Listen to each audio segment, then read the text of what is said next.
Buenas a todos y a todas, ¿cómo estáis? Bienvenidos al programa número 7 de Ciencia de la Mente. Estamos haciendo a través de este libro, Introducción a la Psicología de Paul Kleinman, que es un resumen espectacular de los 41 mejores psicólogos para este autor, los más influyentes en la historia del desarrollo de la psicología.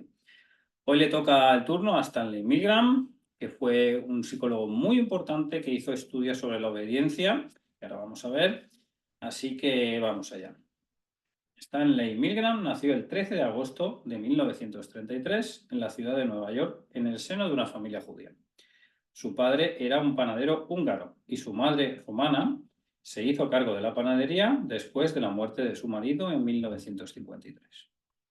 Milgram siempre había destacado en los estudios y participó activamente en las producciones teatrales de la escuela secundaria James Monroe, en la que estudió.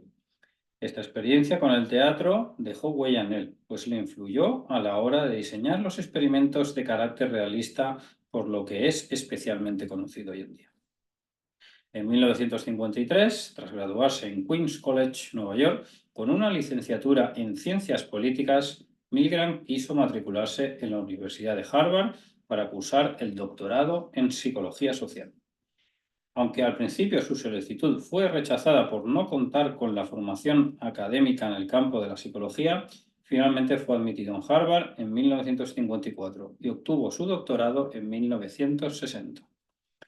A lo largo de su carrera, Milgram se centró en los problemas sociales. Entre 1959 y 1960 estudió con el psicólogo Solomon Asch, que luego sale aquí y veremos también su historia, famoso por sus perturbadores experimentos centrados en la conformidad social. En 1961 dio inicio a su famoso estudio sobre la obediencia, que sigue siendo uno de los experimentos psicológicos más tremendos e influyentes jamás realizados.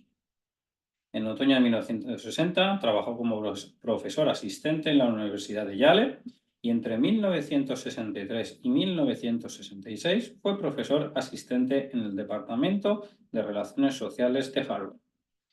En 1967 pasó a ser profesor de Harvard. Sin embargo, se le negó la titularidad, probablemente de resultas del controvertido experimento Milgram. Este mismo año, al ser profesor titular del Centro de Graduados de la Universidad de la Ciudad de Nueva York, el 20 de diciembre de 1984 sufrió un infarto y murió en Nueva York. Tenía 51 años. Vamos a lo que nos interesa, que es el estudio sobre la obediencia de Milgram. Stanley Milgram es quizá más conocido gracias a su famoso pero extremadamente controvertido experimento sobre la obediencia. Estaba fascinado por el efecto de la autoridad que tenía sobre la obediencia y creía que las personas casi siempre obedecerían las órdenes por el deseo de mostrarse colaboradoras o a causa del miedo, perdón. Aunque esto implicarse e ir en contra de sus mejores criterios o deseos. El encaje del experimento Milgram en la historia. Milgram empezó su experimento sobre la obediencia en 1961. Poco antes, en el mundo había quedado cautivado por el juicio de la criminal guerra del nazi Adolf Eichmann, quien, entre otras cosas, fue acusado de ordenar la muerte de millones de judíos. En su defensa, Eichmann alegó que solo estaba cumpliendo órdenes. Milgram realizó el experimento de la Universidad de Yale. Para comenzar, reclutó 40 hombres a través de anuncios de periódicos. A los participantes se les informó falsamente de que el estudio en el que iban a participar estaba centrado en la memoria y el aprendizaje. Se les dijo que una persona asumiría el rol de profesor y la otra el de alumno, y estos roles se elegirían al azar. Cada participante tomó un papelito. Supuestamente, al azar iba a decidir los roles en realidad. Sin embargo, todos los papelitos estaba escrita la palabra profesor. Los únicos alumnos eran los actores que estaban compinchados con Milgram. Esquema visual del experimento de Milgram. Lo quiero mostrar porque es muy interesante para que se entienda ahora. ¿Vale? Está enfocando la cámara. Vale. Y ahora vais a ver de qué se trata. Cada profesor participante se empareja con uno de los alumnos compinchados. El profesor observa mientras el alumno está atado a una silla y los ayudantes del laboratorio le colocan electrodos. A continuación, el profesor es conducido a una habitación separada donde aún puede comunicarse con el alumno, si bien no pueden verse el uno al otro. Se indica al profesor que se sitúe ante un generador de descargas que empieza con 30 voltios y va subiendo de intensidad, incrementando en 15 voltios tras cada fallo, hasta llegar a los 450. Estas etiquetas en los interruptores moderado, en la franja de los 75 a 120 voltios, fuerte para el intervalo de los 135 a 180 y peligro, descarga intensa, para la franja de 375 a 420 voltios. Y los dos niveles más altos están etiquetados como 3X.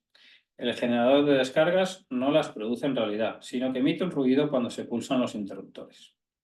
Se le dice al profesor que enseñará pares de palabras al alumno y que si éste comete un error deberá ser castigado administrándole una descarga. Por cada error cometido, el profesor debe administrar una descarga de 15 voltios mayor que la anterior. Para demostrar que el experimento es real, el profesor recibe una descarga de 15 voltios, que es la única que se administra en toda la prueba. Comienzan los emparejamientos de palabras y llega un punto que el alumno empieza a cometer errores que habían sido planificados. Con cada error, el profesor incrementa el voltaje de descarga a la que somete el alumno. Cuando las descargas falsas alcanzan los 75 voltios, el alumno gruñe. A los 120 voltios se queja de que las descargas son dolorosas. A los 150 voltios grita y quiere ser liberado. A partir de ahí, el alumno suplica cada vez con mayor angustia a medida que la intensidad de las descargas va aumentando y se queja de que padece una afección cardíaca. Si en cualquier momento el profesor está cuestionando el experimento, se le dice cosas como, por favor, continúe. Es absolutamente esencial que prosiga. El experimento requiere que continúe. No tiene otra opción, debe seguir adelante. A los 300 voltios el alumno golpea las paredes, exclama que no puede soportar el dolor. A los 330 permanece en silencio. El experimentador le dice al profesor que la falta de respuesta es una respuesta incorrecta y que debe dar descarga al alumno. El experimento termina cuando se alcanza el nivel más alto en el generador de descargas. Los hallazgos de Milgram. Milgram pidió a un grupo de estudiantes de Yale que pronosticaran cuántas personas pensaban que administrarían el máximo nivel de descarga y estimaron que 3 de cada 100 personas lo harían. Sorprendentemente, Milgram encontró que el 65% de los participantes del estudio administraron el nivel máximo de descarga.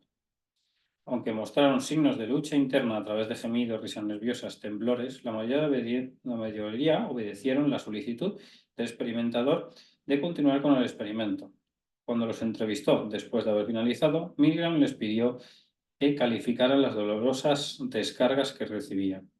Y después que vieron, la mayoría fue extremadamente dolorosas. Incluso se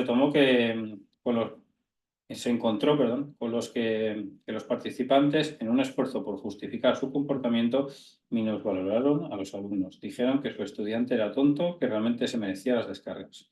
Milgram pudo demostrar que en determinadas circunstancias personas comunes consideradas normales son capaces de causar dolor y sufrimientos intensos. Explicó así un grado tan alto de obediencia. La audiencia aumentó debido a la presencia física en una figura de autoridad, el experimentador. Muchos participantes creyeron que el experimento era seguro porque estaba patrocinado por Yale. El procedimiento de la selección de profesores y los alumnos parecía aleatorio. Los participantes supieron que el experimentador era un experto competente. Y se les dijo a los participantes que las descargas eran dolorosas, pero no peligrosas. Cuestiones éticas. El estudio sobre la obediencia de Milgram generó duras críticas con respecto a la ética del procedimiento.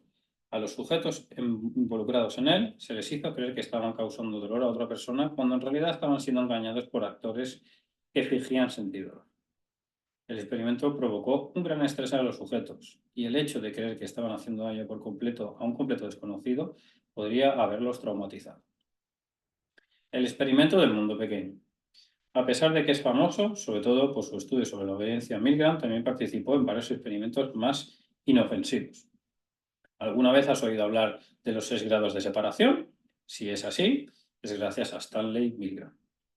En la década de 1950, el politólogo Intiel de Sola-Pool y el matemático Manfred Cohen plantearon varias preguntas. ¿Cuál era la probabilidad de que dos completos desconocidos tuvieran un amigo en común? En caso de no tenerlo, ¿cómo de larga debería ser la cadena para que llegara a conocerse.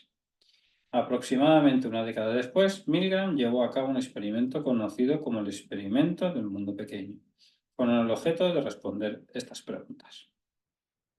Entregó 300 cartas con instrucciones a personas residentes en Omaha, Nebraska y Wichita, Kansas, y estableció un objetivo en Boston, Massachusetts.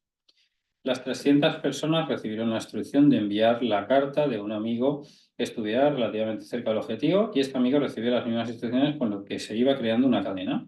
Milgram recibía una postal con cada reenvío, que le permitió registrar la relación entre el remitente y el receptor. Realizó este experimento varias veces y se encontró con que en casi todos los casos las cadenas tenían aproximadamente 5 o 6 eslabones entre dos personas dadas. Stanley Milgram aportó una visión de la humanidad, a veces aterradora, de forma que muchos nunca habían visto antes. Si bien su controvertido y ahora clásico estudio sobre la obediencia mostró el lado negativo de lo que el individuo es capaz de llegar a hacer, su experimento del mundo pequeño pudo mostrar la interconectividad y cercanía que hay entre las personas.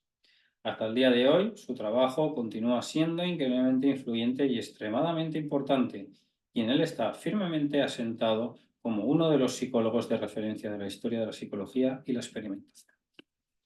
Y quiero hacer yo mi debate moral, porque evidentemente el experimento es fuerte, ¿no? No porque se administren descargas en sí, porque no hay ese estímulo de dolor, o sea, no existe, el experimento es seguro, sino por el trauma que le puede generar a una persona para ver hasta dónde es capaz de llegar en torno a la obediencia y aunque eso le signifique un trauma, ¿no? ¿Cuántas cosas hemos hecho en nuestra vida que no hemos querido hacer y las hemos hecho porque nos las han ordenado? Quiero que pensemos en esto, porque puede ser que no sepamos establecer límites con nuestra pareja, que estemos en un trabajo que no nos gusta y odiamos porque pensamos que, por lo que nos dicen los demás, que no hay nada mejor, cuando hay un mundo infinito de posibilidades. Cuando nos obligamos a hacer cosas que no queremos hacer por la influencia social. Aquí hay que pensar que recibimos estímulos siempre de la sociedad, de la cultura, de la pareja, de los amigos, de la familia sobre todo, y eso nos influye en nuestro comportamiento. Entonces él quiso hacer estudios sobre esto y fijaros que al final la premisa era por qué habían sido capaces los nazis de matar a tantas personas solo porque se lo habían ordenado. Hubo una masacre mundial. Entonces el estudio en ese contexto es positivo porque te invita a reflexionar sobre la maldad que hay en el ser humano, ¿no? Y por qué obedecemos a cosas que no son éticas ni morales. Aquí, por eso decía que todos los vídeos se atan, ¿no? Hablábamos en el anterior vídeo de Lawrence Kohlberg y sus dilemas morales o etapas del desarrollo moral, en la que te invita a reflexionar sobre la obediencia poco a poco, ¿no? Las primeras etapas son como que tú obedeces y no te cuestionas, y al final llegas a cuestionar, ¿no? La etapa 6, porque te riges más por los principios universales espirituales, ¿no? Entonces, esto es un poco la continuación de esas primeras etapas, ¿no? Que al final te invita a reflexionar para que tú seas capaz de tomar las decisiones en base a tus valores, pero que también a la vez están influenciados y condicionados por tu realidad, por todo lo que vives alrededor. Entonces, simplemente os quería invitar a la reflexión en esto. Espero que hayáis llegado al final del vídeo, porque yo digo, muchas personas que están viendo mientras leo el experimento estarán alucinando. Igual no llegan ni al final. Pero bueno, yo siempre intento buscar el lado o el contexto positivo de cada uno de estas reflexiones de los psicólogos, experimentos, etcétera, y llevarlas al término de mejorar la vida de las personas. Así que bueno, espero que os haya gustado el vídeo. Siguiente día continuaremos con Alfred Adler. Tengo aquí el vídeo, te digo el libro, Comprender la vida. Lo enseñaré un poquito, no me lo he leído aún, es de Editorial Pay 2, pero bueno, saldrá en la portada del próximo vídeo. Así que gracias.